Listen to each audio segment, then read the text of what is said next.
Breaking చూస్తున్నాం. ఎన్నికల నగారా మోగింది, తేదీలు కూడా వచ్చేసాయి. దీంతో ప్రధాన పార్టీలన్నీ స్పీడును పెంచాయి.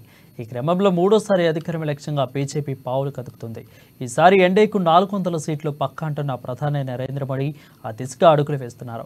ఇప్పటికే దేశవ్యాప్తంగా సుడిగాలి పర్యటనలు చేస్తూ బీజేపీ శ్రేణుల్లో జోష్ను నింపుతున్నారు.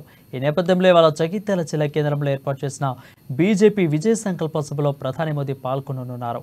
నిజామాబాద్, కరీంనగర్, పెద్దపల్లి ఎంపీ అభ్యర్థులకు మద్దతుగా తెలంగాణ బీజేపీ జగిత్యాలలో భారీ బహిరంగ సభను ఏర్పాటు చేసింది. నిన్న సాయంత్రం చిలకలూరిపేట జనగలంలో సభలో పాల్గొన్న ప్రధాని రాత్రికి హైదరాబాద్కు చేరుకొని రాజ్భవన్లో పచ్చేశారు. ఇక ఉదయం రాజ్భవన్ నుంచి బయలుదేరి బేగంపేట ఎయిర్పోర్ట్కు చేరుకుంటారు. అక్కడ నుంచి ప్రత్యేక హెలికాప్టర్లో బయలుదేరి జగిత్యాలకు చేరుకొని బహిరంగ సభలో పాల్గొంటారు. మరోపు సభకు వర్షం ముప్పు పొంచి ఉన్న నేపథ్యంలో ప్రత్యేక ఏర్పాట్లు చేశారు బీజేపీ నేతలు. అంతేకాకుండా ప్రధాని మోదీ సభకు భారీ జన సమీకరణ ప్లాన్ చేశారు.